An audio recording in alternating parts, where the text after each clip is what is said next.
everyone, it's Mina Marzano here at Medicare Insiders. Today we're going to be talking about a new CMS rule I think that everyone should know about, so stay tuned for more.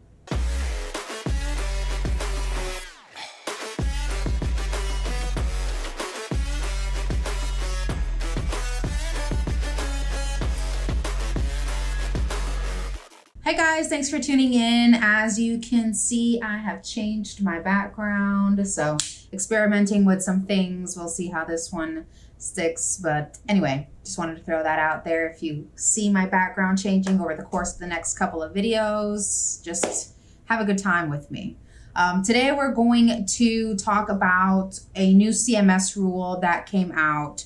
It's going to be effective next year, January 2023.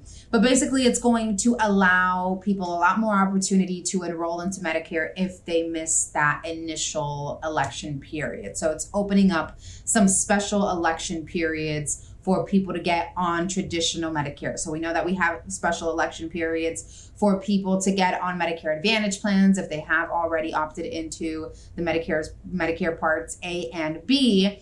But a lot of times, if people don't enroll within that initial period of time into Medicare, then they will be left with some penalties. So this rule is trying to eliminate some of that and give people opportunity to sign up for Medicare, still get the coverage that they need, and do it, in accordance to some of these life circumstances. And a couple of those are if they were affected by a natural disaster or some sort of government declared emergency, if their employer or health plan materially misrepresented information related to timely enrollment in Medicare Part B. And I'm reading this verbiage straight from that new ruling.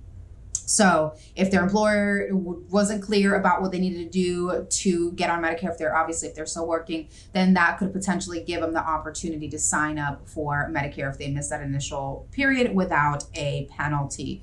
If they were incarcerated, and if Medicaid coverage was terminated after the COVID-19 public health emergency or ends on or after January of 2023. So for those people that were able to sign up for Medicaid during the COVID-19 public health emergency, if they're now being taken off of Medicaid, they will have the opportunity to sign up for Medicare if they didn't do so at that time. The rule also establishes an immunosuppressive drug benefit that extends coverage to certain individuals that have had kidney transplants. So for people who have had kidney transplants and would otherwise lose their Medicare coverage, this rule will now extend that coverage. And another thing is it will give Medicare coverage the month immediately after enrollment. It will be available to those people who need the coverage. So just a little blurb I want to read from that.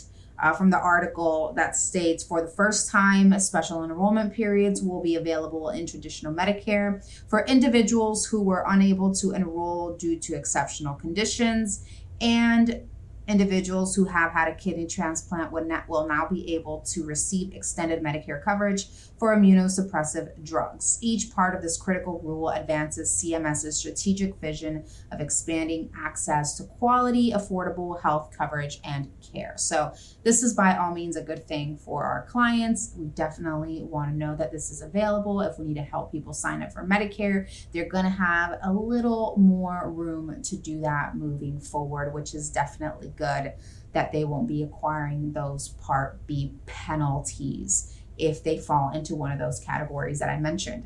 Other than that, guys, that is all I have for you today. If you have any comments about my new background, any comments about anything I mentioned, leave it below. Like, share, subscribe. Go on our Facebook and join our Facebook group, Medicare Insiders, if you want to become an insider.